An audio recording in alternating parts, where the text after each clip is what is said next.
Untitled.com.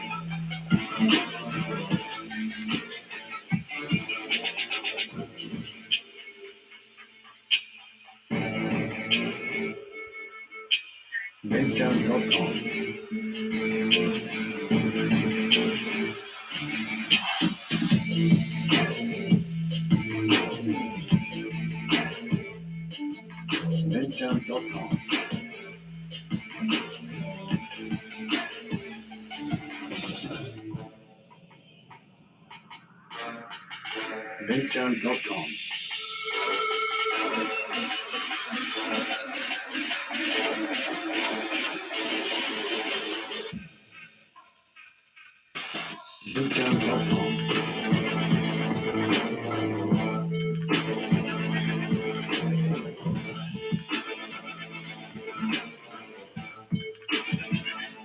Untitled.com.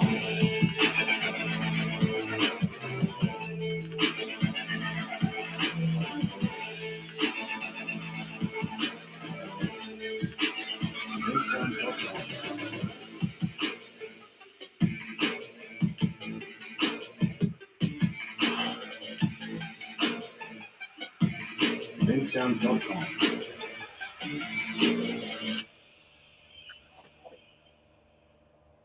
What's good? What's good? What's good, family? Welcome, welcome, welcome to the hottest podcast on your social media screen. Check it out. It's that time again for the Black and the Bold podcast. You already know the deal. You're going to hear some funny stuff, thought-provoking, and sometimes even tear-jerking. But listen, we got a special one here for y'all tonight. I'm Brother Bold. Brother Black is out tonight. So it's just Brother Bold and our great, wonderful sister, Miss Beautiful. Listen, I'm excited because tonight we're going to have a conversation, but I've got to get rid of some house cleaning before we get started. Sister Bo, how you doing? How's your week been? How's everything going with you so far? Well, I am Miss Beautiful, part of the trio, but it is going well. Today has been a rainy day in Georgia, but it has been a good day. But what they say, April showers bring May flowers, so we kind of expect a little bit of rain this month. So yeah, but it's been a good day. It's been a good day. It's been very peaceful. The kids are out on spring break, kind of getting off to a rainy start to their spring break, but I'm sure they're going to enjoy every minute of having this break until they go back next week to school. But yeah, so I'm enjoying it. I'm enjoying myself and just taking life as it comes. Well, Yep. that's all right. That's all right. Well, I'm glad to see you. I'm glad that we were able to, we can continue this movement tonight. As far as my week, everything has been well. Started off great, getting some new opportunities. The season's changing. Things are looking brighter, better. Doors are opening. So I'm excited about what's getting ready to happen. Yep. Still holding down the kids and the family. Just trying to do the best I can to learn every day, to be intentional every day, and to express myself in the best way possible. Yeah. Every day I get the opportunity. So I'm excited. We got a lot going on. I'm glad to see we got some family in the house with us tonight. Listen, you all have logged in to probably one of the best shows so far. What you think, sis? Am I lying or am I flying? Nah, you ain't lying. You ain't lying about that. You ain't lying about that. Well, listen, Hey, yeah, whoever is on, if you would go ahead and yeah, comment. Let us know you're here. Let us know who you are, where you're from. I think I saw about 11 on at one time when I just glanced at it. But go ahead, put your name on. Let us know where you are. Shout out your hood. Shout out what side of town you from. Shout out what organization, your church, your pastor, your fraternity, your sorority. I yep. don't know. Whatever Rep your your set. Rep business, your set. represent everything about you. Because tonight we really trying to do some things in another way, in a greater way. Listen, we got a great show, but we got to do some house cleaning. Listen, please, ma'am, please, sir, like, share, and subscribe. Let me say that again. Like, share, and subscribe. Listen, that's pretty much 3 clicks. That's a click. That's all we need. Like, share, and hit the notification bell so you can get some of this wonderful, great content every time we come on to the social media platform. Good evening. Look here. Valdesta in the house. You see we got a few people commenting on the Facebook page. But also remember, If you do not have access, or someone you know may not have access to Facebook, listen, I am going to also add the live show on YouTube. I'm going to put the link right in the Facebook posting, so you can share that link. Let me paste this down here and share it with you all. Okay, I'm going to share that, and then I'm also going to post it. There we go. Mm-hmm. And so we're going to pin that right there at the bottom, right there on the Facebook page. So Yep. if you like to watch it on YouTube, or you like to share it to someone on YouTube, you can copy it, send it in a text, and they can log right onto the show. We're live right now on YouTube and Facebook. Absolutely. And we may go live a little bit later. Another time, I may jump on for a few moments on our Instagram page at Black and the Bold. So let us know. Let us know if you all want to have a more intense conversation, have an after hours, or we really can go back and forth and really have a conversation. Whatever you want to do, we got some stuff ready. Shout out to our two that are watching live. Just logged on to our YouTube. Thank you so much. Please, please, ma'am, please, sir, acknowledge yourself. Shout out your city. Shout out your fam. Shout out your team. Just give a shout out real quick as we get ready to get started. Sis, we got a good one tonight. We got a good one. We got to have a conversation. If you would, please ask the question that we need to ask tonight. It's our topic, but just go ahead and ask the question if you don't mind. We want to know what it really is going on. What is going on in this crazy world that we live in? So we want to see and we want to hear from all our viewers what your perspective. Maybe you guys can shine some light on what really is going on. We had a crazy week last week with the whole Will and Jada and Chris Rock that rocked the whole world. So we kind of want to know what's really going on. What's really going on? What's really going on? Listen, we got to have a conversation, sis. There's some stuff that, and my dog is even agreeing to the fact that we got to have a real conversation. Hey, There's, shout out to Dr. Yes, all the way from Maryland. yeah, what up, fam? What up, fam? Yes, and I would be remiss if I did not give a shout out. And I know we have already, but I did not give a shout out to Dr. Best, my ally. Okay, so hello, Doc. Sis, Pray for me. Pray for me.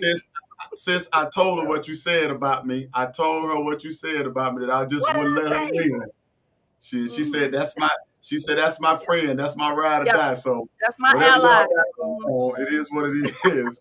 Don't hate. Don't hate. Yeah, whatever. So maybe our viewers, we want our viewers to chime in tonight. Our followers to chime in. Tell us what's really going on. Like, is there some hot topics out there that you guys want to talk about?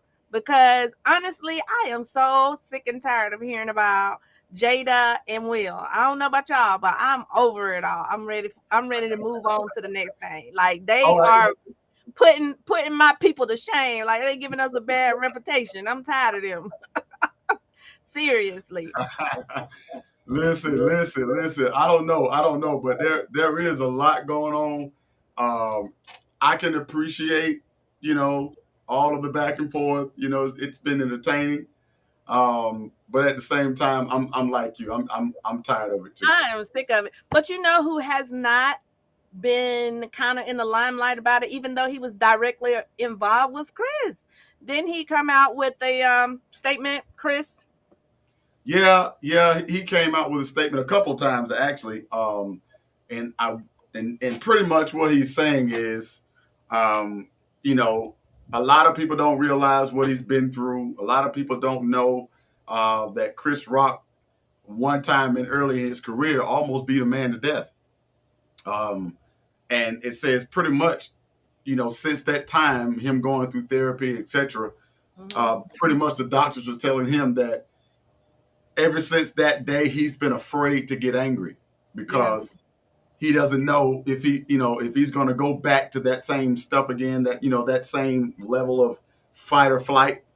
And so he basically, he's praying for Will. He's wishing the best for Will. At the same time, his brothers feel a totally different way. Oh Uh, yeah, they feel totally disrespected. But to yeah, bring it more home to personal, do you think that you think our culture kind of lends to that? Because now we have road rage. We didn't have that term. I don't think we had that terminology when I was growing up. Road rage. Do you have road rage, Bold? yeah. I wonder if our viewers, do people still have road rage? I like, is it worse? I think if you live in a population or area where traffic is bad, that would increase your chances of having road rage. Oh yeah, Li- Listen, anybody that live in the ATL, anybody live on the West Coast, anybody in the Northeast, DC, Maryland, Virginia, listen, Miami, listen, Atlanta, y'all know how it goes. All y'all got all y'all, every every last one of y'all got some yeah, road rage. Listen, this experience I've had in the city. I mean, of course, you've driven in the city. We've all driven in big cities before, but when you actually you move there, definitely have to get your mind together to before you get out there in that traffic. For sure, listen, for sure.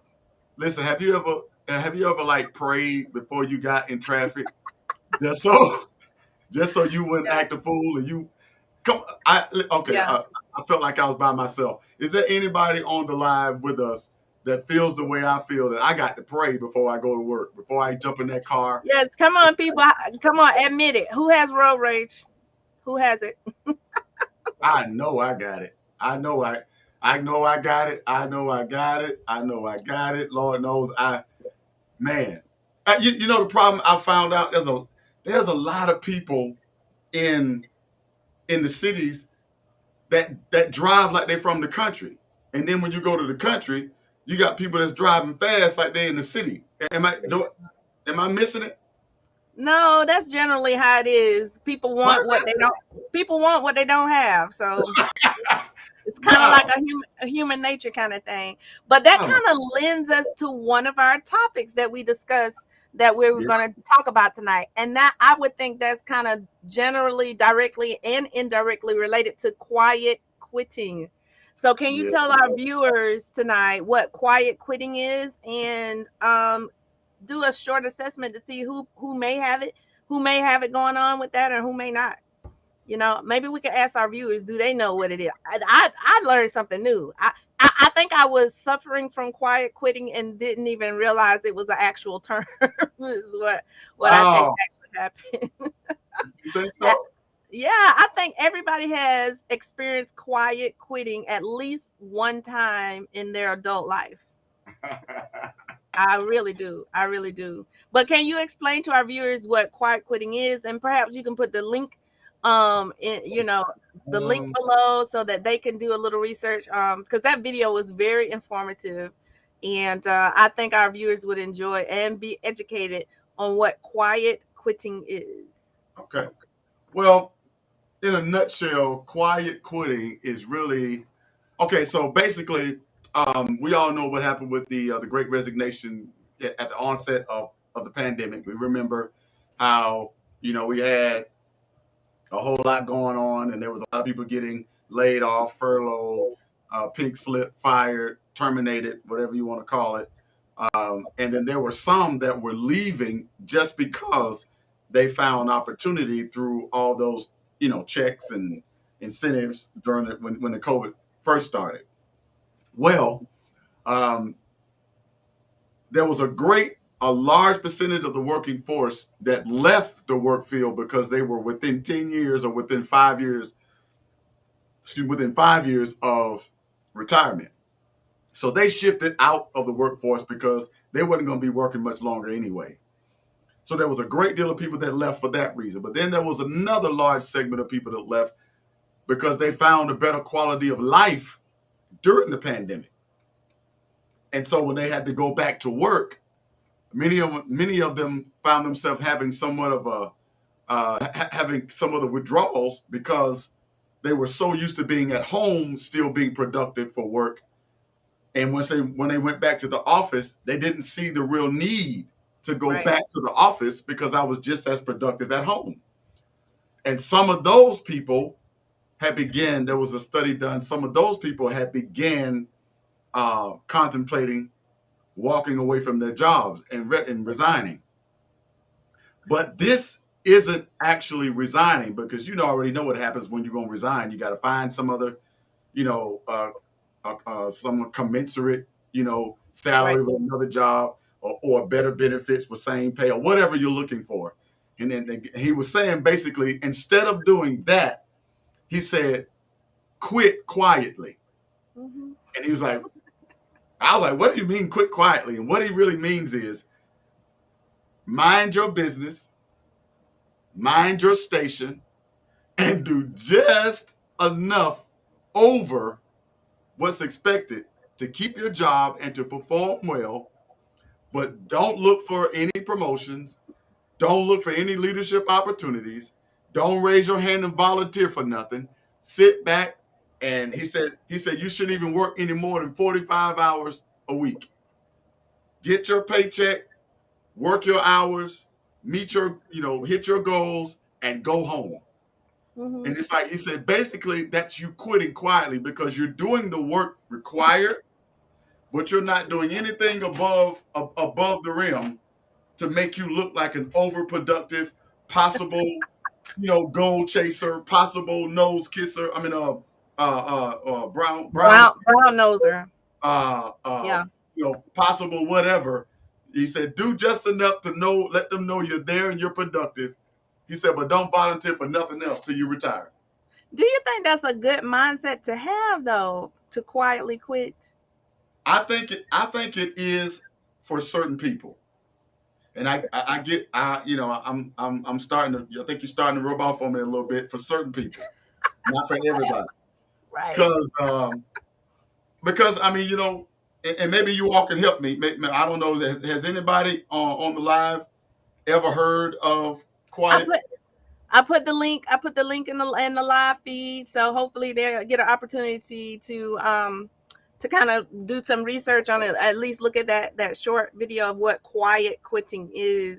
And I think a lot of people have, like I said, have participated in quiet quitting and just didn't realize it. We've all had those jobs where we might have been overlooked for a promotion. Perhaps new people came in making more, base rate pay than you have, and you've been there to build the company, and Exactly. you might have, trained your supervisor. You train your supervisor who's going to be, over you. So I think, so at some level, all of us have probably had participated in quiet quitting. It's like, you know what, I'm tired of giving my blood, sweat, and tears, and them not appreciating me as a star employee, or a valued employee.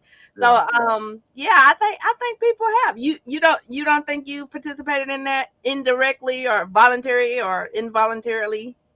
I think a lot of people will do it. I would say I have, yes, and I think a lot of people have.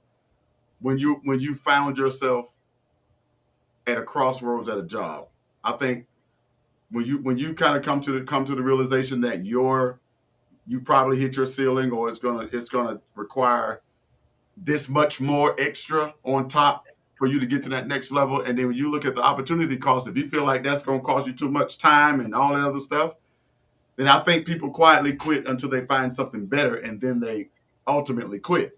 Yeah, pull the So I, trigger on it. Yeah. yeah, so I think a lot of us do participate in quiet quitting, but how far we take it, I think that would also depend upon how far along in our career we are. Sometimes, I agree. It kind of depends on how much you have to lose, you right? know, in terms of participating in quiet quitting. But I think in 2020, the pandemic, when they drew the line in the sand and they start defining who was essential workers and who was not Yeah, on that essential worker list, I think that kind of, as the gentleman said in the video, kind of catapulted and accelerated the phase of the quiet quitting, because people is like, I've worked here for decades, a decade or two, and you're not telling me I'm no longer needed. Like, yeah, yeah. oh yeah, yeah. Mhm. Yeah, I think Quiet. I think you're right. I think we're going to see this on a much grander scale.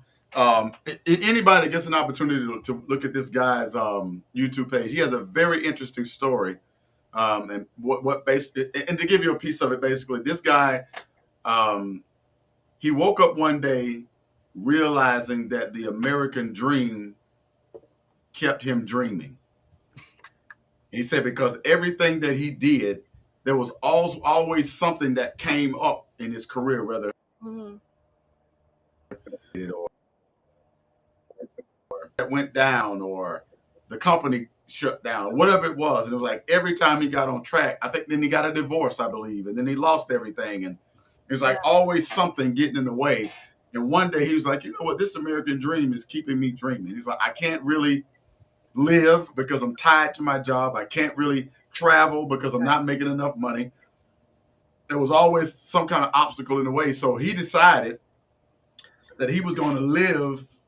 He was no longer going to chase the American dream, and he was just going to move from city to city and stay in boarding houses and work local jobs or seasonal work, and move here and work seasonal work, and I and from that he's kind of opened up the idea that he's going to live an unconventional life.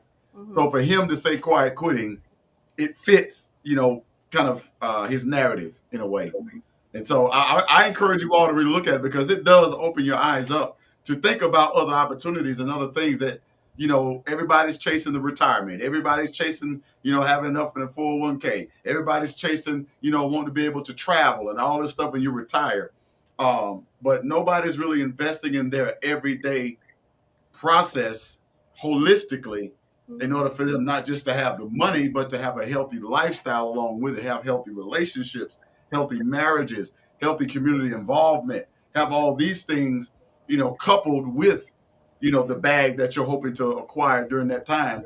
And I think that's one thing that he really highlights is that we chase money so much Mhm. that we overlook valuable people and resources that we live with every day. So, Well, but before I learned this terminology, quiet quitting, during the 2020 and the 2021, during those years where a lot of people were transitioning over to entrepreneurs, I think they were encouraging the quiet quitting methodology and didn't even really know it, because a lot of the people who were successful in that transition to becoming an entrepreneur, they would say use your 9 to 5 to fund your dream or to fund your business. So right, I think that we were promoting quiet quitting and didn't even really realize yeah. that's what we were doing. Pretty Hmm. much. Yeah. Another good way to say it. You're right. You're right. I think that's something that I don't know, family. Is you think this is something that you all would consider, given because you all know our workforce is shifting um, to automation, to Yeah. pneumatics, to technology driven, to AI, to Yeah. all of that stuff. Hmm. Um, is this something we should be considering, fam? Do y'all think? Do you all think that it's productive to quietly quit? Do you think it's a good option, or do you think it like both of us think that it kind of varies depending upon where you are, what you have to lose, how old you are, where you live, things like that? Because I really would like to know. This was a really intriguing concept that I rarely hear from Black people say out of their mouth to quietly quit because we're always trying to work 2 and 3 jobs and we're always trying to make up. Where a lot of times we're disenfranchised. So I don't know. What do you all think, fam? What do you all think? Do you all think that some of us should consider quietly quitting, or should we just continue to run after the bag? I don't know. Let's see. And I hope it's not limited. No, it's not limited. We'll get a comment on that. We'll get a comment. Y'all let us know what y'all think about quiet quitting. Leave it in the comments. Shoot us a message and let us know what you think about it. Even hit us up on the email at Hmm. the black and the bold at gmail.com. The black and the bold Yeah. at gmail.com. You can Yeah. send us an email. Let us know how you feel about it. But we And got another. I Go don't ahead. know if you, before we leave that subject, I don't know if you had an opportunity to see this video where a gentleman, he was a truck driver and he was stopping to, gas up, as he was traveling. And when he went to this gas station, every single thing there was automated. There was no live attendant there. Did you see that? I saw That was that. crazy. So he went in, the snacks were like in vending machines, and then he was going to go to the restroom, but you had to be a paying customer to get gas, and the code to get into the restroom was going to be on your gas receipt. I thought Yeah, that was yeah, totally exactly. Yeah, crazy. Like, yeah. if you wanted to get coffee or something like that, if whatever it was connected to the next thing. So yeah, it was nobody there to assist them. Everything was self serve. So what do you think about that? I felt some kind of way when Walmart and a lot of other stores put in the self checkouts. What do you? How did you feel when that came into play? Well, I mean, this is something that I have been become aware of for the last since probably mid late 2019.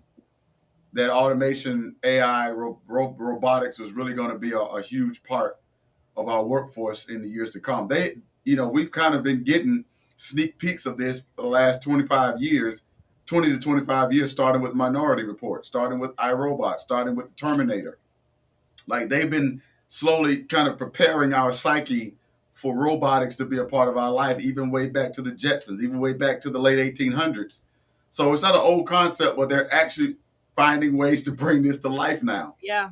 Um, and it's only scary, I think, to people who don't understand it. Hmm. Um, it can definitely be a benefit, but the only way it can be a benefit, we have to take advantage of the marketplace to benefit from it. Because if we don't, it's just going to replace us. And so Hmm. that's kind of the way I feel about it. I don't really feel bad about it. I'm not upset about it, nor am I afraid. Uh, I kind of feel all three emotions. I'm for it, I'm against it, and I'm kind of middle of the road because we're not being prepared on how to deal with it, how to transition as a nation, as a country, as people. Hmm. How do we benefit? And I think that's on purpose because I think those that have the finances and have the information, they'll be the ones that will be primarily taking advantage, excuse me, of the market side of it. And I think that's where we're going to have to turn off our televisions for a while, study Yeah. this stuff, get the information we need, and figure out how can we take advantage of it. But is it a good thing overall? Yes, and I yeah, think certain aspects of it is. I mean, I think when you use what they have, like the drive up, and they bring your groceries out and they'll load your car up. You've already paid for it in advance. I think that service is good. You know what I'm saying? But when I'm inside and I have to scan my own groceries and bag my own groceries and do a price check on my own groceries, I'm like, I should be getting a discount because I mean, at that point, I'm an employee here, so you it know does. so It I does think feel like it that. just kind of depends on if it fits your lifestyle or not. Yeah. Yeah, it does feel like that. I know what you mean. And seemingly, of course, we kind of would have expected this, but with all that swiping and scanning, it seems like we have to push the help button more often now than ever before. I'm What? standing, I'm standing there like, all right, I got to stand here. Somebody got to come help me. Then it just happened to me yesterday. It happened to me twice at two different grocery stores on one day after another. I'm trying to So tell it you. seems like they got a whole lot of stuff they got to get fixed and ironed out to make it work. But I don't know. I don't really know how to feel. I think it's also a mirror about the human relations, our relationships with each other. It's like Walmart trusts you enough to do the labor, but they don't trust you all the way, which is why they got to have somebody looking over your shoulder and putting in special codes when you get to certain parts of your groceries. But So yeah. Big Mhm. Brother been watching since early Been 2000s. watching, and So not to mention, they got a camera on you the whole time. So and it's like you gonna do this work, but we don't really trust you. yeah, you they got know. to pay for it. But I mean, at the same time, I think it's a difficult thing for those people who don't have the skills. Hmm. Might have level one skills, Yeah. service jobs, um, um, entry level jobs, things like that, who don't have the skills to go and earn more money. Right. I think I don't like how it's. I guess I don't like that, but I can see how it affects them Mm-hmm. in a different way, because if you have people who don't have the skills, don't have the education, don't have the experience, they may feel like the world is against them now, because the very thing that they qualified for and could have survived on Yeah. now seemingly is taken away, or being stripped away slowly.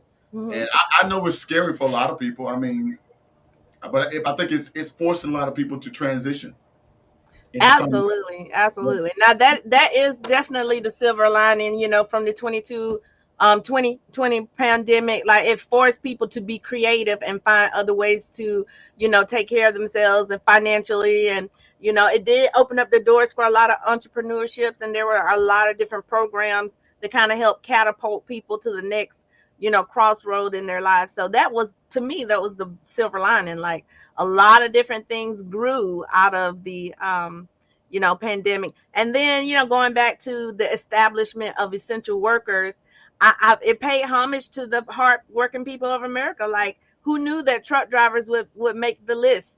Essential workers and custodians, and allied work, health work, service people like myself, and healthcare providers. So a lot of people made the list, that some people were surprised, but I think it gave the world, or at least our nation, a rude awakening. Like, everybody has a job to do, and it's important. Their jobs are Yeah, still important. Yeah.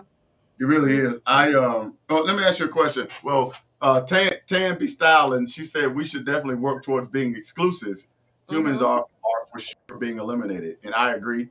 Yes. And that elimination isn't necessarily physical, but it is Mhm. eliminated across their chessboard of economics and marketplace and technology and wealth and Absolutely. stuff. So yeah, I totally agree. I totally agree. Let me ask you this question, because you made a good point when you were talking about it's taking away that human interaction. Mhm. Um, we're talking about automation. We're talking about AI. Yeah. Um, that is the new babysitter. That is the new teacher. That is the new best friend for our children. Yeah. Because if you think about it, algorithms and automation Mhm. basically can keep my child quiet in the community from Valdosta to Jacksonville the entire Yeah. trip. Yeah. And so Yeah. I think and if you think about the thing on Netflix, Black Mirror, and what was the other one, Altered Carbon, and shows like that, where people they're showing it in futuristic terms, Yeah. 2050 and beyond, where the people have the chip installed, where they actually can go into the virtual reality experience, Mhm. not the ones with the what is that, PlayStation or whatever, I don't know, whichever one that got the VR now. Right. Uh, VRs. Mhm. but this thing goes far beyond that. Where Yeah. they actually put a chip in your head, Mhm. and when you connect to the actual machine, you go there completely. What does that remind you of? The Matrix. We're in So the again, Matrix. the Matrix was way ahead of its time, Mhm. exploring and yet exposing what we were going to see as a reality in the years. Yeah. Yeah, we're So in the Matrix. so being in the Matrix is going to take on a new meaning, because now it's going to say, living in the meta, Yeah. which is the metaverse, which is still the Matrix. Mhm. What do you think about this? Because if you look at, I think it wasn't Black Mirror. It might be, but there was another one. Another guy, he's a black guy. He's one of the main characters in the Netflix series. When he connects to this machine, he's able to be a totally different person. But here's Mhm. the kicker: he can change his sex. Mhm. So when he went under, he was a man. He met somebody in the metaverse, Mhm. was a woman. Mhm. They ended up having a relationship. Yeah. When he unplugs, he finds out the guy, or the person who he had interaction with, was actually a man, Right. but he was a woman in the metaverse. Yeah. So I don't know. What do you think? What's going on, brother CB? Good to see you. Good to see you, my friend. What do y'all think about this? Like, our entire human interaction Mhm. is about to be replaced with a computer chip, and in a I machine. I think to some degree, some people or some parts of the population is already experiencing that. And it's called catfishing. So, people are people are not being forthright. They're not being who they say they are. So, it's people Ah, are already experiencing that. So yeah, I think it's a tough. They've made several different shows about it. that is crazy. Um, I Catfish. think it's just playing into the fact of the moral decay. You know what I'm saying? That people are just not being good human beings. They're not being who they say they are. But now, in addition to that component, like you said, it's an IA component. In addition to that as well. But I think it's gonna eventually still have to come back to the simplest form. Is like, who am I as a person? Am I going to buy into this whole AI mentality because that's the way the world is moving towards, or are we going to go back to the saying, be true to thy own self? So we're going to have to kind of make that individual decision, and make sure that the people around us, our children, our circle of influence, our significant others, that we surround ourselves with people who want to be authentic and true. So to me, I think the worst battle is as an individual versus the AI. Like the technology in the world is not going to stop. We see that new technology is coming out all the time, but essentially we're going to have to do the work and find out, who are we as a people, like who are we as an individual. We got a long way to go. You're right. I We think do we have a have lot. a long way to go, but I for some reason I'm optimistic, and I do believe in the good nature of humans. Even though I'm telling you, it is challenged every day. It is challenged every day because there are a lot of wicked people out there. However, I think I'm very fortunate to be surrounded by people who pride themselves off of being authentic and carrying themselves with integrity. So that's why I still have a glimmer of hope. But then I do see the flip side of where there are wicked people in the world. And those are the wicked people are the ones that's going to make this transition with the AI even worse, because it's going to be self-serving. They're going to have self-serving motives. So So you made another interesting point, and I just want to ask another question. So do you feel like the AI introduction to this new world, you feel like it's evil because why? I feel like it's evil not because of the technology itself, because being in the medical profession, there's a lot of new technologies that are available to solve, health issues and health crises that wasn't available many years ago, and it's actually doing some help. But then when that technology, it's kind of like a action movie. When that technology gets in the hands of the wrong people, is where the problem comes in at. So like big pharma, people, um, pharmaceuticals, who's not concerned about the side effects that these medicines are causing the patients and the clients that use it. They're just concerned about how much of this how much money can we make off this medicine? How much can we push out there? So Yeah. yeah, we it's the people that makes it evil. I don't think AI, the technology itself, is evil. I think it's the purpose in which people use it that makes Yeah. it bad. Yeah, Shamanti, she added it's the people behind it. So it Exactly. looks like you got some support. I believe it. I believe the same thing. I believe it's not Yeah. what it is. I believe it's how you use it. Because not only because we've talked about the AI, we've talked about think about this for a second, because it is very possible within the next 10 years there will be no more textbooks. Probably Mm. before, I would say way before 10 years. Yeah. Uh, but Yeah. libraries are going to be, in my opinion, libraries are going to become a conversation of us speaking in antiquity. You Yeah. remember when we, went to the library? Because I mean, Yeah. you and I were probably I, brought up on the Dewey Decimal System. exactly. I think it's already there. It's already there. I mean, You a think couple of so? years. Yes, a couple of years back, my daughter, we went for parent teacher conferences. First of the year, we're getting our syllabus, we're meeting our teachers, Yeah. and we're getting assignments, and like we asked our child, they're coming home with these. You can't remember us going to school when we came home, like our backs was broke down because we had all these books, and we had the Trapper Keeper. You know how big that Oh, notebook was? wait, we wait, had, wait, wait. we But had you talking about humongous. the trapper keeper that had the The fold the third big old fold. Velcro Had patch. the, Yeah, you had when you open it, like your parents knew you was working on homework because it was like, it was like opening a vault. But my daughter would come. shout out to all my trapper keepers out there, all the Trapper Keeper. trapper I keepers. mean, I loved it because you get to pick your color out and customize it and all. It was fun. It was fun, but that thing was It it was humongous.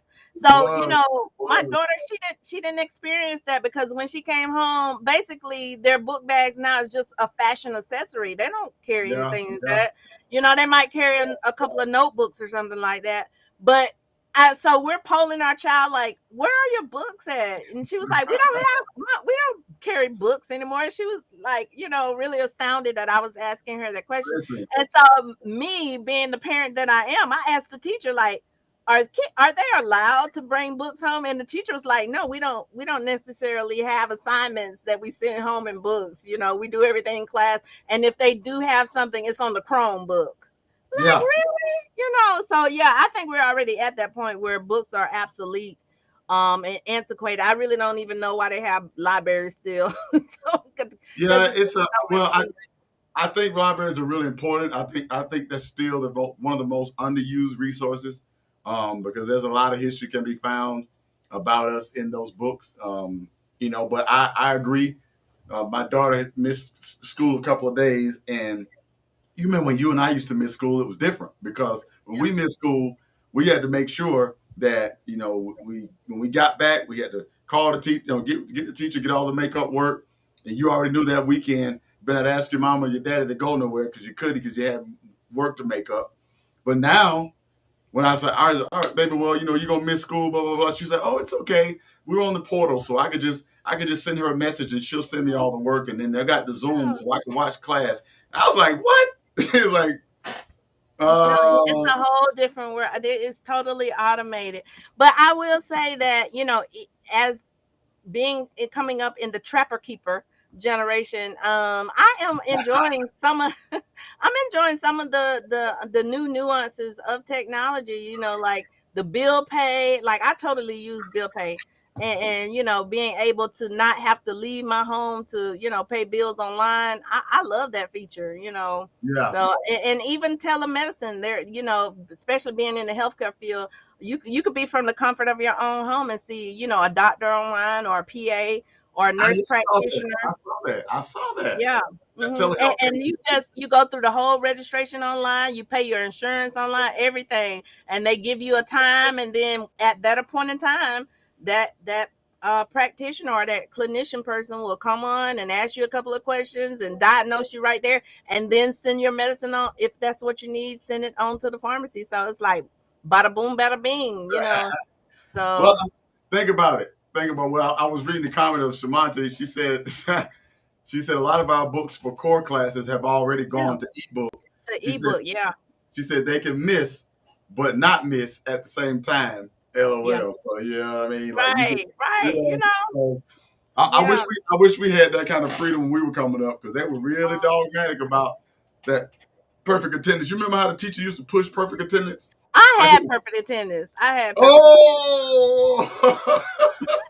I was not missing the perfect attendance party. Like that was one of my goals. Oh my goodness. That was Oh I my was one of goodness. those kids. I'm, Yeah. I'm, I'm sure But we got a you couple. know what? I was one of those kids, but I have to say that my parents and my grandparents made sure that I was on. You had to be half dead to miss school. Like you was not missing school in her house. So that was not even an option. That was not even an option. So yeah. Well, you already know how that is. But I know we've been talking about AI and all that stuff. Real quick, I know we were going to talk about the digital land. I didn't want us. To, I don't. I Yeah. didn't want us to overlook that. There was a sale um, in the metaverse for digital land. I don't know Mhm. if any of you've been kind of reading up on this or saw one or two videos or whatever about it. But it's following behind the NFT type of, well, I think, well, it is a part of the NFT, but it's a part of the metaverse. But what they're doing is they are actually finding ways to normalize real life in digital form. So you can buy clothing, you can buy an avatar, you can buy glasses, you Mhm. can buy shoes, you can buy Yep. homes, you can buy property, you can Yeah. sell property. Like it's Mhm. almost like you can have a second life Yeah. in the metaverse. And there was a guy that bought some property in the metaverse for I think it was a total of, well, it wasn't one guy, it was a couple of people, for a total of like over 100 and something $1 million Mm. for digital space. Mhm. Now, I don't know if you all might know more about this than me. I have done a little bit of research, but I can't say a lot. But it seems like they're placing value on invisible things. It's kind of like crypto in a way. Crypto isn't really backed by like gold or silver or anything like that, but it is recognized as a currency and it is a way you can exchange funds. Mhm. However, because of how short it's been on the market, it's not something that a lot of people are trusting because it's Mhm. not used across the board. Right. But some industries actually look at it as a real thing. So Mhm. this land, it's a real sale. It's like real land. You have a deed for the property and all that kind of stuff electronically, but it kind of doesn't exist because it's in the metaverse. So is this something that we're going to be building to? Like, is this something Black people should be getting ahead of the curve and getting involved in the metaverse and getting well versed on what the metaverse is, so that Mhm. when it really drops, we won't be caught like usually starting way in the back. Right. Right. It's something we should consider as real. Black people across the board don't have a lot of money, so should we be investing? We're already just catching up to the investment thing. You know what I'm saying? So should we jump into things like crypto and things like um, metaverse and virtual reality? I mean, we know it's coming. We know it's going to be something that's going to make some people a lot of money.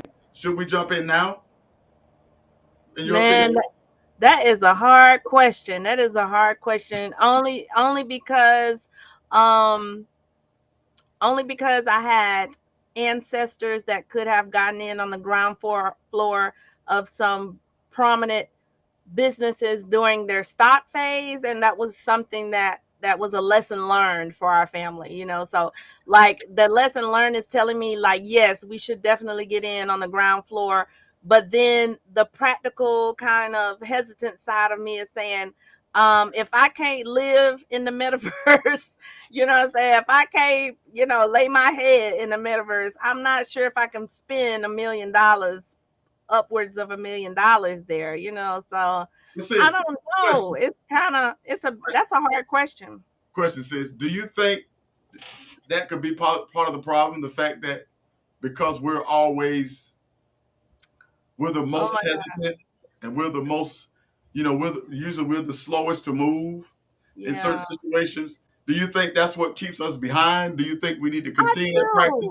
do. I do. And I think it has a lot of different layers to it, because our people have suffered from different types of PTSD and been swindled and bamboozled all these years. So now there's a, innate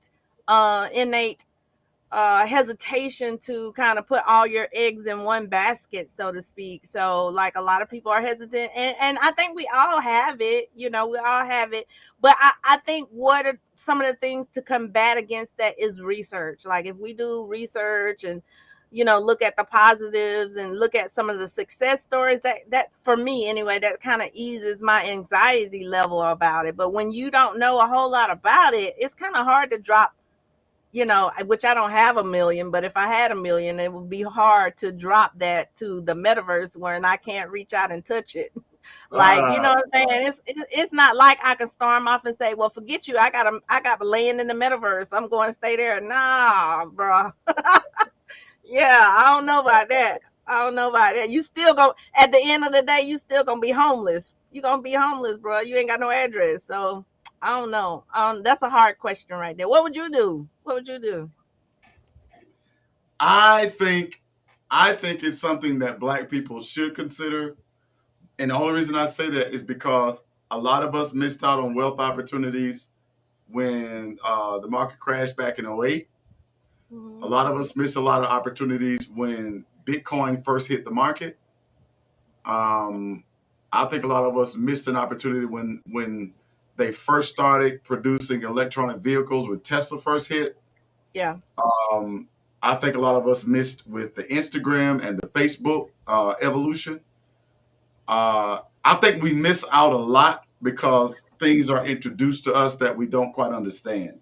And I Right. think our lack of understanding causes us to operate in a huge amount of fear and scarcity. Like, I don't know about that because we already live. A lot of us live in a reality that we're trying to stretch our money the best way possible for what we have. And Hmm. so for us to find time to invest in something that we don't know a lot about, it's not Hmm. something that we brought to the market. You're asking for money. Hmm. I think it causes us to kind of take that trepidation type approach. But Exactly. I Exactly. think we really need to take time out to study it, to understand it and to find opportunities in it early, Yeah. especially with this lithium. Yeah. I don't know if a lot of us realize, but they're trying to double and triple the production of technology. Yeah. Having everything touchscreen, everything automation, everything robot, everything AI, everything in that realm. And so Yeah. our life is about, in my opinion, is about to be inundated with a whole lot of Yeah. technology. And if we keep Absolutely. saying, "I don't know, I don't understand," I think we're going to find ourselves Yeah.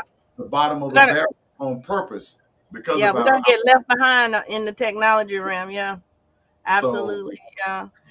And that's why it's so difficult because a lot of people fear the unknown, but as Shamantia said, the lack of understanding it produces and yields skepticism. So I yeah, think the more research that we can um, you know have available to us, and the more positive success stories we can align ourselves with, I yeah, think that would kind of help transition us over to yeah, um agree. to getting involved. Yeah. Totally Hmm. agree. But I mean, what I think has helped with that transition though.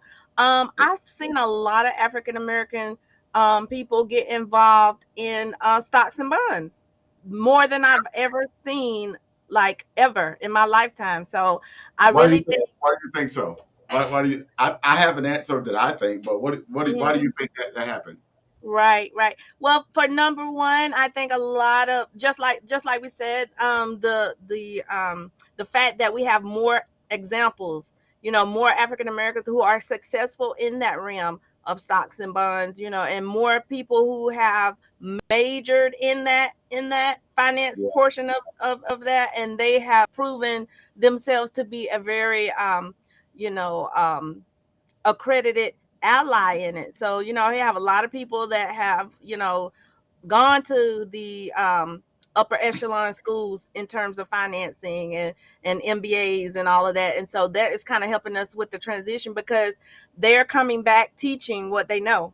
And so a lot of people are jumping on board, and a lot of companies are springing up to where they can assist you and bring it down to layman's terms where the average person can learn and do some self-learning themselves, or either with a coach, however you learn, they're making it available for you if you're one of those hands-on people, or whether you like the lecture or the written, whatever your taste is in terms of learning, it's available to you. So I think that's one reason why I feel a lot of our African Americans are jumping on board, and that's a good thing. Like, we're taking the stocks and bonds and Wall Street, we're taking it by storm. I'm excited for that. yeah.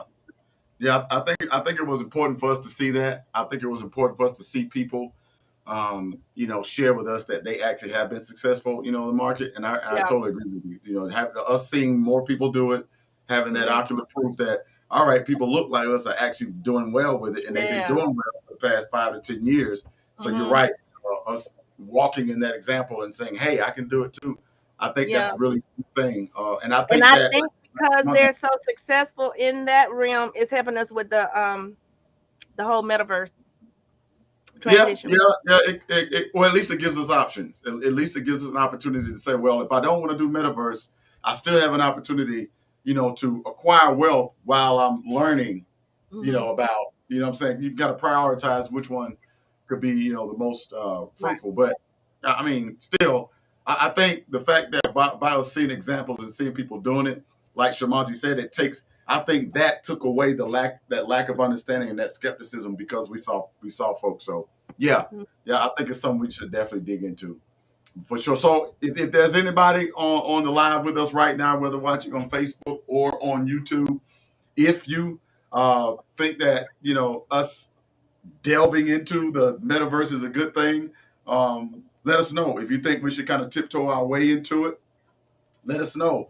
Should we not worry about the metaverse and focus on wealth building and catch up in that area and then attack? I don't know. What do you think? Maybe I think it should be a multi-pronged attack, but Yeah. we all don't think alike. So I just want to get y'all's opinion. But our last question before we get ready to log off is a simple question, yet very important. Black Lives Matter. Black Lives Matter was just got themselves in hot water because all of the donations over that 2 year period were not used appropriately. It has come to the light that I think it was two. I think it's the founder and the treasurer, or one of them. They have been indicted on misappropriating the funds, etc. For the foundation. They've been buying real estate properties, and these real estate properties were bought under the guise that they were, you know, uh, corporate entities, something that was purchased under the guidelines or under the purchasing power of Black Lives Matter movement, whether it be an LLC, S corp, whatever they are, 501c3, whatever it may be. And so looks like they got part of it right, but there were some other things that kind of brought them some unwanted attention, and now they're going to have to do something with these properties that amass in over $6 million. A $6 million home for a nonprofit organization, or it might be for a profit. I don't know. I don't know for sure. Matter of fact, let me look before I misspeak. What do you think about that, sis? Oh my God. I think it's horrible. It kind of definitely puts a dark cloud over Black Lives Matter organization. It's going to be hard for people to kind of support it now. Um because it puts so much doubt in the in uncertainty in the organization. So I Three. think it's horrible. I think it's hard. I mean, it's again, we were talking about that earlier. I mentioned it earlier. It's the people that are in charge of some things that taints it and makes it bad. I think it was created out of a genuine place, or out of a purposeful place, but because they did that, it just took some of the wind out of the sail for Yeah. the movement. Hmm. Yeah. It says that Black Lives Matter. Three of their leaders, Patrice Cullors, Alicia Garza, and Melina Abdullah, recorded a YouTube video on the first anniversary of George Floyd's murder at Mm. at that home. Hmm. And while they were recording, they began to kind of disclose some information about indirectly about the properties that they had. And it says that she was referring to an April 2021 article in the New York Post that revealed her purchase of 4 homes Wow. for nearly $3 million. The disclosures contribute to the idea that there is a disturbing gap between the fortunes of the movement's most visible figures and the on the ground activists across the country. And Yeah. Colors resigned as executive director of Black Lives Matters Global Network Foundation on May 27th, within a few days of the patio chat. So, do you think they might have said something that made her say, wait a minute? Or do you think she already felt that way and it just came out later? I don't know. But what do you think about that for her to leave 3 days after having that chat on Uh-huh. YouTube? I think she probably had already suspected some things, and I'm very I'm gonna walk very lightly because I haven't done a whole lot of research on this particular event, but or article, but yeah, I mean I think everybody does to some points. Some people may have seen some red flags and didn't act upon it. So yeah, I know if I was her, if it came down to me potentially going to jail and me sticking it out, I would probably have bailed too. Like I think she probably foreseen that it was going to go left, and she just decided to jump ship a little early. Hmm. Let me give you some details about this house. I'm getting this from, and I don't even know how valid this particular, because I've never did anything off of the intelligencer. So some of this, I'm sure some of this is going to be a lot of embellishment for sure, but we're going to read it anyway. Let's see. The house. I'm going to back up. She was confronted by a reporter, and one of her responses about the house was that y'all don't know nothing about what it takes to live in a box here. Oh. So none of the women acknowledged the house behind them. So none of the other two women acknowledged the house when she was speaking of it. But when they did some research, it's far from a box. The house is 6,500 square. It's more than 6,500 square feet. Uh-huh. More than a half a dozen bedrooms and bathrooms. Wow. Several fireplaces, a sound stage, a pool, a bungalow, and parking for more than 20 cars, according to the real estate listings that were posted. The California property was purchased for nearly $6 million in cash in October of 2020 with money that had been donated to the Black Lives Global Network Fund. That's a nice box. Let's dig a little bit. Let's dig a little bit. So when we start thinking about other foundations, the Mhm. American Red Cross, Mhm. all of these, a lot of these religious organizations that Mhm. go to the worst places in Africa and say, Yeah. send us $1 a day, feed. You know what I'm saying? And they all, and they're I get what, but if you think about the amount of money, if you go look at their balance sheets of the Right. money that they receive on an Mhm. annual basis, and the only thing we see them being fed is porridge and Mhm. rice. Those people are taking advantage of a market, and they're padding their pockets. Do Yeah. you, given that information, and we can go on and on, missionaries and Yeah. missions and all types of stuff that things go on.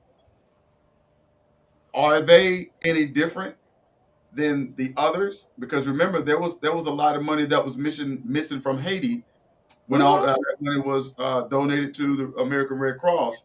And Right. did they ever indict anybody? I don't remember if they. I N- don't think they did.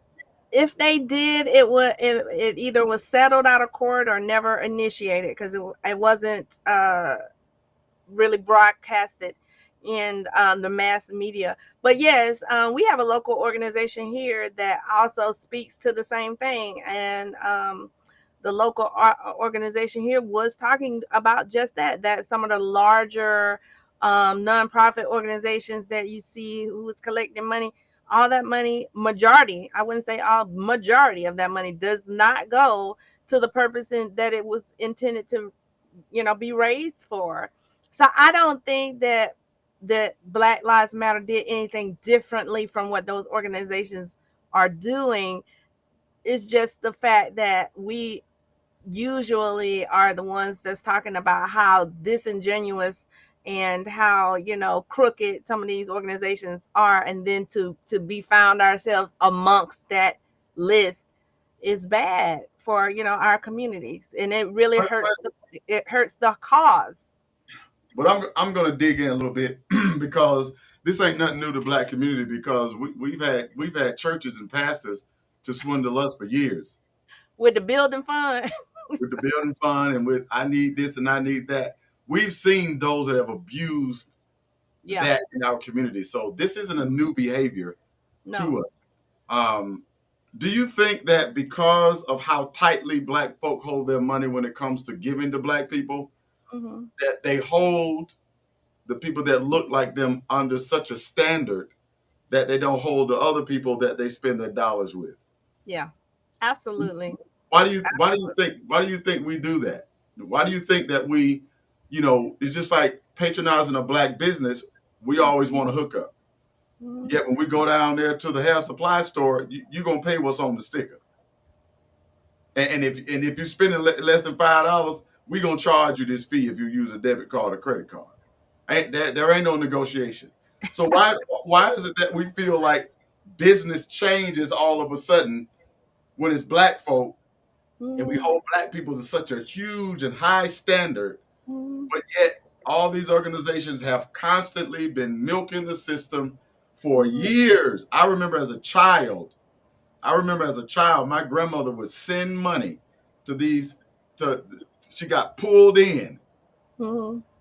I, Whether she got pulled in or she had a heart of compassion. I don't know whichever one it was. Yeah. But she was giving to something that she had no idea of Mhm. what they were going to do with the money. So the Right. question is, when we give something, when we give to an organization, should Mhm. we then scrutinize them if we're getting a tax write-off anyway?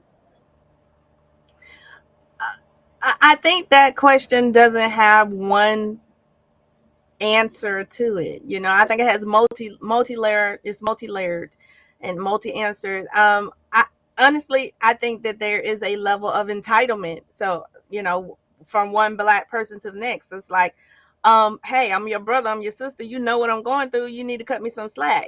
So it's a little bit of a sense of entitlement, but then at the same time, there are trust issues, like deep bedded trust issues as well. So, it's like, I'm not. I don't trust you. I've got burnt in the past, so I'm not even going to engage. That, and All in right, terms, so go ahead. Go. I'm going to cut you off. Go ahead. I'm speaking in terms of your grandmother. She, as with my grandmother, the way their mentality of it was a little different for their generation. I Yeah. don't think it was. I don't think it was because they felt they got swindled. Honestly, I think mentality wise, they were in a better place than we were, because their mentality of it was, I'm going to purpose it in my heart to give. What you do with it is on you. You're like, if you misuse it, that's your problem, because the intent in which I gave it was genuine. Does that make sense to you? So Yes. now, now I think a lot of people are to the point where it's like, yes, I gave you the money, and I'm going to make sure that you do what you said you were going to do with it. As in terms of other previous generations, they relinquished that. Once they gave it, it was over and done with. So, So, so why do you think that changed? Why do you think that we now feel like we can police our money once it leaves our pocket when it comes to right. black people? And well, I won't say we just hold ourselves to that standard. Hmm. I'll say we're less likely to make a huge deal about it Yeah. when it's a red cross, or when we're Yeah. not as vocal and we're not as Mhm. as Well, as upset, right. in situations when it's a large corporation. But Right. then when somebody who we know or was in our community, we feel like, it's our duty then to go, oh, I got to Yeah. make sure that I go down here and I got to do my thing and let them know that, you Yeah. ain't finna be using. I mean, do Well, we need we're part of the shock culture now. You know what I'm saying? So it's like, if you do me wrong, if you cut off my hand, I'm gonna cut off your foot. We're part of the shock culture now. So we don't have that level of complacency. that the previous generations carried with them. But and You go. also we're a part of the live star. You know what I'm saying? We want to see the confrontation. You know, we're part of that reality TV Yeah. era. So it's like, if you do me All the wrong, we gonna handle this. We gonna handle this right now. So you know time. what I'm saying? Ain't gonna be no turn the other cheek. Ain't none of that. You know, ain't no kumbaya. We gonna get this right now. So I think that's just the nature of the beast of the generations that we live in. And I don't foresee us going back to your grandmother and my grandmother days where it's just like, okay, you know, God's gonna handle you. You know, we live in a day and age like, no, I'm gonna handle you right now. This is getting handled right now. So Right. I yeah, don't know. I mean, I think it really can harm and hurt the way that we deal with a lot of our not for profit organizations. I think yeah, that it's really going to shift the way that we deal with that. I think it's going to yeah, cause. I think it's going to call for nonprofit organizations to become more active and more integrous, yeah, in the face of the people, to really gain that trust of, yeah. if you're that type of giver, Hmm. because I don't think it's healthy to give and then dictate how that money is given Right.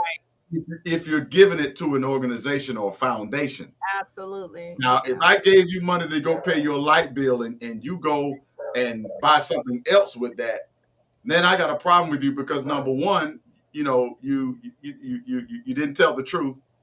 Number two, you feel like I'm the person in your life that you could lie to and manipulate. Hmm. So obviously, I don't hold any real weight when it comes to our friendship in your eyes. Hmm. And then thirdly, I know moving forward not to give you money at all unless I go do it, because you've proven that when you're giving money, you're dishonest or you do Yeah. not handle the money properly. I think that's how a lot of black people and a lot of people, period, think about giving moving Yeah. forward, Hmm. because you got the pandemic, people have been losing jobs. You know what I'm saying? Like, Hmm. our life has been turned upside down, and then Yeah. I'm just getting back on my feet a little bit, and then you turn around and I'm giving you money Yeah. and you're misusing it. Yeah. I And think, and we also live in an era where there's a lot of scamming going on. It's a lot of scamming going on. I don't know if you're seeing yeah, that, there you Henry. go. There you go. It is I a didn't lot think of about scamming. the scamming So part. yes. So first of all, I tell our viewers to beware. I mean, you cannot let your guard down. There's like people scamming all over the place. Yeah, Even when you go to the gas station, they have these little devices called skimmers. So they're telling you to make sure when you use your card, your debit card at the gas station, make sure there's not an extra little piece on top of it, because when you slide your card in there, when you slide it out, it swipes your information on that skimmer, and right. the scammers are able to get all of your credit card and your debit card. So I, But I while just we think talk, you think what? scammers. I just think that's causing a lot of fear, in Yeah. society. So Well, what about? Well, let me insert this really quickly. If you are still swiping your card, you are behind technology. You are exposing yourself every time you swipe your card. And I learned this from one of the bank managers when I had, this is a little while ago when I moved here. We were having a conversation about where transactions were going. When you swipe your card, the same number comes up in the system every time you swipe it in the internet system. So if you're swiping your card consistently, especially if you're still using a debit, whoever has infiltrated and spied into that network can more easily track your purchases and your accounts because you're swiping the card. There's an encryption, there's an algorithm encryption on the card, on the swipe. When you swipe it, it keeps throwing that same algorithm, that same number sequence, and they're going to be able to identify you much easier. If you use the touch changes the number every time or every so many times. And so if you're touching it, it's pulling up so many of these different numbers, they can't track it back to that one account because every time you tap, it's a different number. mm, So at least you should be tapping. If you don't have a tap, find you upgrade to a tap. You can also download it on your phone and use your phone as a tapping apparatus to do all your purchases. That is where finances is going. I know y'all don't like it. I know people don't like, I don't want to do all that. I still want to write checks. I still want to listen. Our financial system has moved on. They are Yeah. not going to slow down for you because you like writing checks. Yeah. We're gonna have to start digging into this. So I think at least all of us at least need to have a tap, because if you notice, Sister Beautiful was just talking about these scammers. These scammers, some of these numbers that are calling us, some of these random numbers that are calling us are tied to people who know that women are single, know that women live alone. They already got all this data because they have been spying on you. That's why you get all these random numbers calling you. They've released your information to these spammers. So when they get this information, they know that they can read some of your information. Single woman, not married, no children, got your address. They can pull all that up. They're now calling women from this certain number, and when you pick up, it bullies your hard drive, and it gains access to your information, and it gives up your location. Mm. To your So phone? It does yes, that? so Okay. just by answering the phone, that phone that there's some kind of computer, whatever they're doing is digital. When you pick up, you open up your phone. And so they get access to your phone, and then they can get access to your location, and know exactly where you live, and then plan. That's why I do not answer numbers I don't have saved. I don't care who they are. I don't answer them, and I block them. So if you're gonna call me back, you better get. I'm gonna put a little bit of work behind this. Go find another number to call me, and then I'm gonna block that one. I do not answer calls from numbers I don't have saved, because there are a lot of people out here scamming, a lot of people trying to get to the bag, and they trying to find the laziest way to do it. And if that means exposing you to get to the bag and making your life crazy, they'll do it. Sis, bruh, if you are still using a debit card, you are opening yourself up for a lot of unnecessary heartache. Get you a credit card. If you got someone who hacks into your information and steals your number, you can cut it off right then. You can say that wasn't me. They can say, great, we know it wasn't you. Here's another card. Go about your business. Now with a debit card, you got to go through this process. You got to prove it. You got to sign this. You got to wait. They got to send you a card. It's too much inconvenience to hold on to the old ways of banking. So we talked about scamming with the Black Lives Matter. There's a whole lot of other scamming, like Sis was saying, with swiping at the gas stations, at the gas pump, at the ATMs, the people who selling stuff. If you noticed last year, I think it was last year, Cash App went through this whole ordeal because they found out how to hack into Cash App. So I don't know. I said all that because we'll cry a little bit about Cash App, but we'll keep using it. Yeah. We'll cry a little bit about when somebody hacks into our bank account, but we'll call them, call customer service, get the card declined, wait and get another card and still use that bank. Yeah. But when it comes to other organizations that we're giving our money to, it's like we pick and choose who we want to be big and bad with. And Yeah. I just don't. I just think that, and I understand that some of that might be different. Some of it's services, some of it I get that. But I'm just saying generally, I think we pick and choose how we handle, or how we respond to being mishandled. That's it. I Right. don't know. That's just me. I might be off, but that's just the way I feel about it. But No, I think you're right. I think you're right. And I think it is unfortunate for Black Lives Matter to be exposed like this. But whatever scrutiny Black Lives Matter comes up under, the other one should be subject to the same level of scrutiny as well. The Blue Cross Blue Shield, I mean Red Cross, Red Shield, and the other organizations. They need to be accountable too for the funds that they misuse.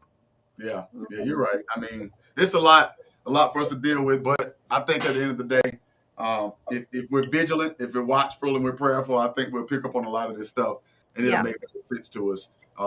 Being aware of our transaction, our financial future. So, um, I don't Yep. know, but at the end of the day, we still got work to do, sis. We still got a lot We to got a figure. lot of work to do. We got to figure out what is really going on in this world. What's Yes, going on? yeah, Yes.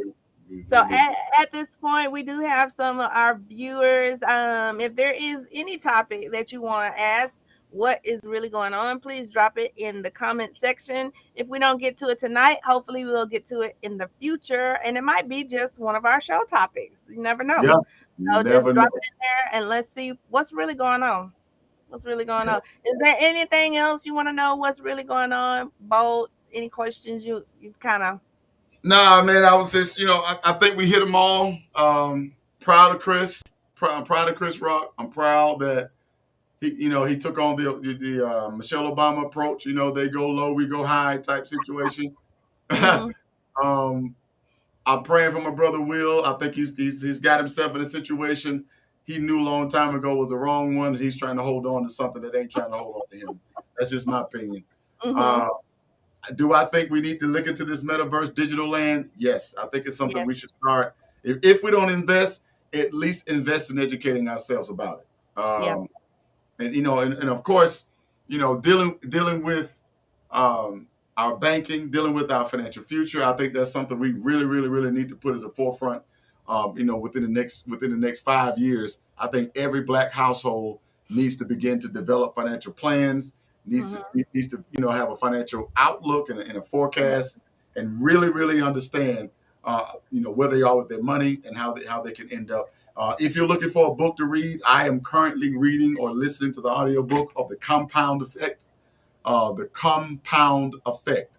If you have not read this book, please go get. Matter of fact, you don't have to go get it. Go on YouTube and look up the audiobook or look up the book, The Compound Effect. It really shows in real time how the African American Black people who, ADOS, whatever you want to call us, how we've lost and swindled generational wealth $1, 1/10 of 1% at a time. That 1/10 of 1% at a time is going to make sense if you read the book. It's in chapter 2 and 3. 2 talks about tracking, and it talks about that 1/10 of that 1%. We have lost generation after generation because we're too busy trying to watch our pennies to survive Mm. instead of saving our pennies to thrive later on. So I think that's something we really need to look at. But definitely, Rich Dad, Poor Dad, and The Compound Effect are going to be great books. Listen to it on your way to work. Listen to it on your way to the grocery store. Listen to it while you walk around the grocery store. Listen to it while you're working out. Listen to it on your way home. I'm telling you, inundate yourself with the things you know you're struggling in. Yeah. And Black folk know a lot of times we are struggling in our financial management. And the first way is to educate ourselves about it. So, yeah, I think we have touched it all, sis. Think we Yeah, have. yeah. The only thing I would definitely advise our followers to do, and I definitely don't want to advise anything that I'm not trying to initiate or participate in myself, is try to your best to get into the stocks and bonds arena. I mean, now it's so easy for you to get into it, and there's a lot of how to videos, information and resources everywhere for you to get Yeah, in.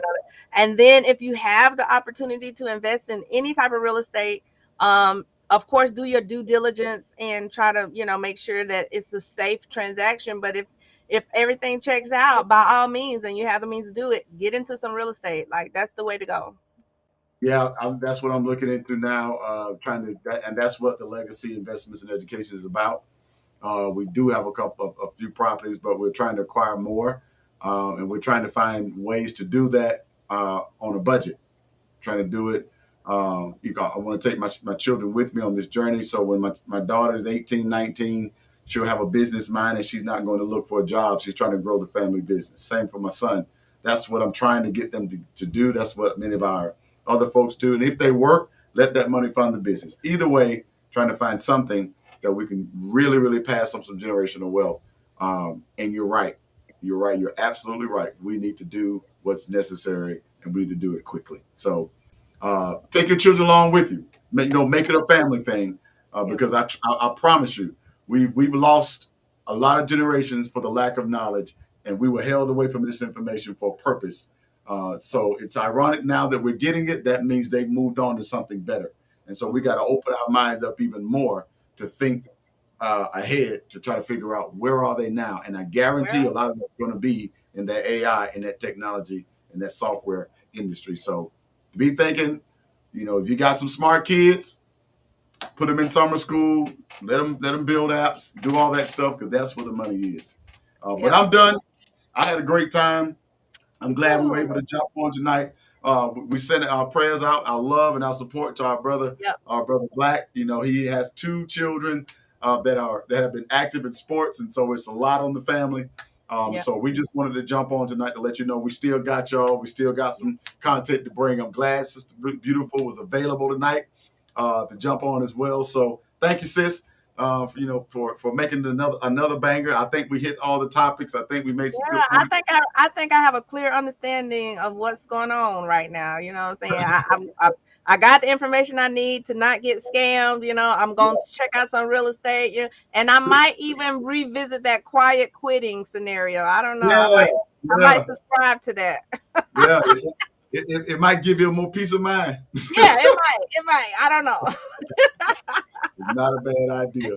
But listen, we want to say thank you to everybody that's logged on. We appreciate you. We love you all so much for giving us just a little bit of your time tonight, hour and 26 minutes. We thank you all so much for logging on, for your comments, for your smiles, for your laughs, for your hearts, for everything. Thank you all so much.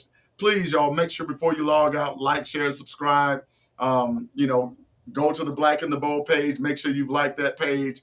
Make sure you subscribe. Make sure you go to the YouTube page. Make sure you subscribe there. Hit the notification bell so you'll be notified.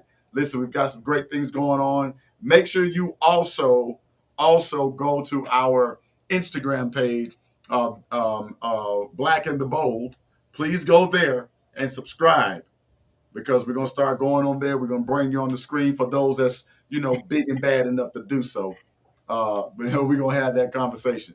But we got to get out of tonight. Sis, you got anything else before we log out? Nah, man. I've been excited. I'm so just want to give a shout out to all our followers and our visitors tonight. Love you guys, the Black and the Bold family. We'll try. We growing. Well, I love you. we love y'all. We're gonna get up out of here and we're gonna get Yep. prepared for another great session next week. But our motivation is a very short one tonight. It says you have to set goals that are almost out of reach. If you set a goal that is attainable without much work or thought, you are stuck with something below your true talent and potential. I'm going to say that again.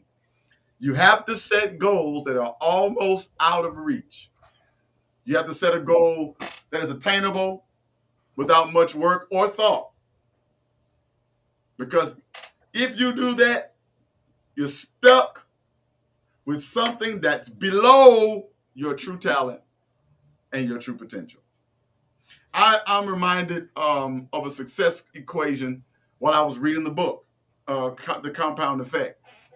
And the author said this. He says, your choices,